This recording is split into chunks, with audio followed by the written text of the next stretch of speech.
Hi friends, स्वागत है आपका सीपी टूल्स में। कैसे हो सब लोग? तो चलिए आज हम रिपेयर करने वाले हैं 4SB कटर मशीन, जो कोई भी मॉडल आता है। सबसे पहले हम इसका कार्बन खोल लेते हैं और आपको फास्ट जल्दी बता देते हैं। इसमें अंदर का एक बेरिंग मिस्टेक हो गया है, जिस कारण से मशीन जाम हो गया है। तो सबसे पहले हम इसका कार्बन ओपन कर लेंगे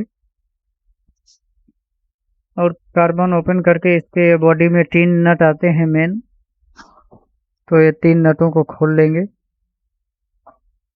देखिए, टाइल्स कटर जो रहता है इसमें क्या है, सीमेंट वगैरह लग जाता है नट से, तो आप अच्छी तरह से साफ कर लीजिएगा ताकि बॉडी में नट है ना स्लिप नहीं होए। ऊपर का स्लिप हो जाएगा खांचा तो खोलने में बहुत दिक्कत होगी। तो उसको साफ करके बढ़िया अच्छे तरीके से सबसे पहले हम इसके तीनों नट खोल लेंगे। कोई भी बेरिंग अंदर ही आते हैं तो आप लोग इस तरह से सबसे पहले आप मशीन को खोल करके चेक कर लीजिए कौन सा बेरिंग गया हुआ है। तो इसके बॉडी के तीनों नट खोल लेते हैं हम फटाफट। इससे पहले अगर हमारी वीडियो अगर आपको ज़रा भी हेल्पफुल लगे, आपको लगे कि हमारे काम की है, तो भाई सब लोग चैनल को आप सब्सक्राइब कर लेना। और हाँ, बाजू में जो बेल नोटिफिकेशन आता है उसको ऑन करना मत भूलना, क्योंकि वही है एक काम की चीज़ जो हर वीडियो का नोटिफिकेशन आपको देगी। तो चलिए हम इसका आर्मेचर निकाल लेते हैं। बेरिंग अंदर चिपक गया है बॉडी में। तो ये देखिए, जो पीछे का बेरिंग आता है, बेरिंग का नंबर आता है 608 नंबर बेरिंग पड़ता है इस मशीन में 4SB मार्बल कटर में। तो ये देखिए पीछे है ना, बेरिंग पूरा काला होकर के जाम हो गया है। तो इस बेरिंग को हम बेरिंग रिमूवर से बाहर निकाल देते हैं और एक नया बेरिंग लेकर के इसके अंदर फिट कर देते हैं। देखिए आगे गियर भी दिख रहा है आपको, गियर के नीचे भी एक बेरिंग आता है और एक जहाँ पर ब्लेड फिट होता है, कटर ब्लेड, वहाँ पर भी एक बेरिंग आता है। उसके साथ में एक हाउजिंग भी साथ में आता है। तो ये अभी फ़िलहाल इसमें बैक साइड का ही बेरिंग गया हुआ है 608 नंबर का। तो उसको हम ओपन कर लेते हैं, रिमूव कर लेते हैं, सॉरी, आर्मेचर से बेरिंग को रिमूव कर लेते हैं। तो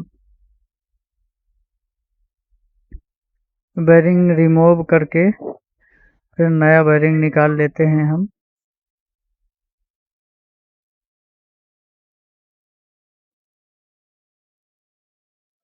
अभी 608 नंबर का नया बेरिंग ले लेते हैं हम लोग।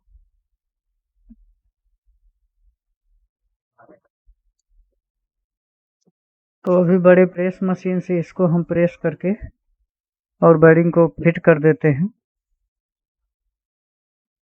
और ये बेरिंग हो गया फिट हमारा। अब इसमें क्या है, जहाँ पर आर्मेचर फिट होता है वहाँ पर थोड़ी सी ऑयल डाल देंगे और ऑयल डाल करके थोड़ी सी यहाँ पर ग्रीस डाल देंगे। ये काम आप करना मत भूलना। यदि अगर मशीन आपके पास तक रिपेयरिंग में आए तो उसको यहाँ पर थोड़ी सी ग्रीस और ऑयल ज़रूर दे देना, ताकि जो अंदर वाला बेरिंग है ना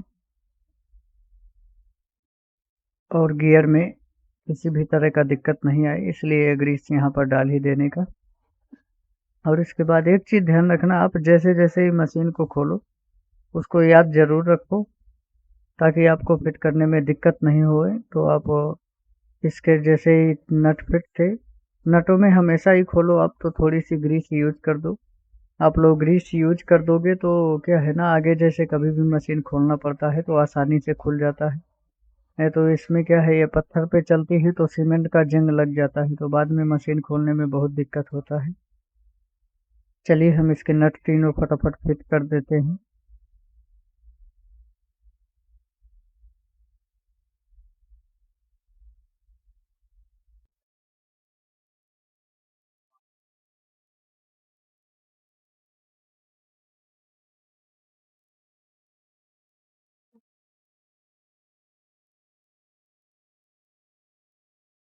वीडियो अगर हेल्पफुल लगे तो कमेंट बॉक्स में ज़रूर कुछ लिख दिया करना, आप लोग कमेंट ज़रूर कर देना। और इसका कार्बन हम फिट कर देते हैं।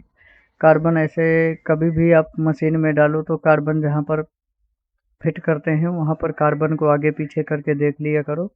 खिसका करके बिल्कुल लूज रहना चाहिए कार्बन, कभी भी फिट या टाइट नहीं बैठना चाहिए उसमें।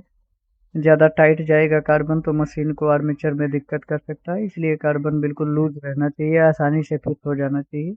कभी कभी होता है कि अंदर जा करके उसमें सीमेंट का जंग लग जाता है अंदर से, तो थोड़ी टाइट बैठने लगता है, तो इसलिए उसको साफ करके अच्छे तरीके से आप लोग कार्बन फिट कीजिए उसमें। चलिए अब हम इस मशीन को करते हैं चेक चालू करके। सबसे पहले सीरीज में कोई भी मशीन आप चलाओ, सीरीज में चलाओ, फिर इसके बाद में पूरे ये देखिए सीरीज में ओके है। चलिए हम एक बार चालू कर लेते हैं इसको। तो ये आप लोग देख सकते हैं कि मशीन एकदम कंप्लीट हो चुका है, बन के आप लोगों के लिए ये